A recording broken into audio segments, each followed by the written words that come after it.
अख्खच्या अख्खं गाव सोडून घरदार सोडून आपलं जंगलामध्ये जाऊन अशा पाल्याच्या झोपड्या बांधून राहतात। हे असे का राहतात? हे कुठल्या गावातले लोक आहेत आणि कोण आहे ते? चला तर आजच्या व्हिडिओमध्ये सांगते तुम्हाला। कोल्हापूर जिल्ह्यातील भुदरगड तालुक्यातील टिक्केवाडी नावाचं हे गाव आहे। आई भुजाई देवीने आशीर्वाद दिला की दर 3 वर्षानंतर या गावातले लोक जीवनावश्यक वस्तू घेतात आणि डोंगरात जाऊन पाल्याच्या झोपड्या बांधून राहायला चालू करतात। खरं तर ही प्रथा त्या गावामध्ये गुळ काढण्याची प्रथा म्हणून ओळखली जाते।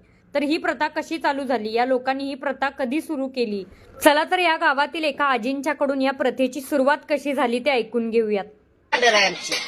जागृत देवस्थान आहे आणि 3 वर्षाच्या कटावर आम्हाला बाहेर राहावं लागलं। हे कशासाठी? पहिला त्यांनी महारोगी होईता माणसाने। मग आमच्या गावच्या माणसाने कसं भुजाबाईला गाराने घातले। आमच्या गावाला एवढे हे डोंगर गावाला हे आजार नको आहे, डॉक्टर नाही, गाडी नव्हती, जंगलातलं गाव आमचं। मग भुजाबाई म्हणाली 3 वर्षाच्या कटावर गुळ काढून शिवारात राहावा माझ्यापाशी येऊन। मी राहा म्हणे, तिथं राहायचं, झाडाबुडी पाल्याबुडीच राहायचं, पत्रा घालायचं नाही, खापरी घालायची नाही। मग आमचं गावाली तसं नवस मागून घेतले।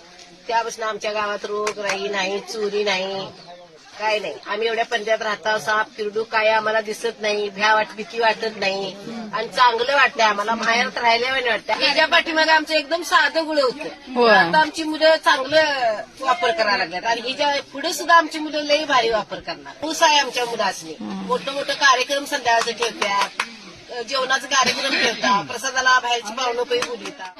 मला इथं दिलंय माझं माहेर कोल्हापूर। तर इकडच्या नवीन रीतिरिवाज बघून ते छान वाटतंय। हे दुसरं गुळ माझं आणि छान आहे सगळं वातावरण वगैरे, इथं राहायला वगैरे, पोरं वगैरे खेळतात वगैरे।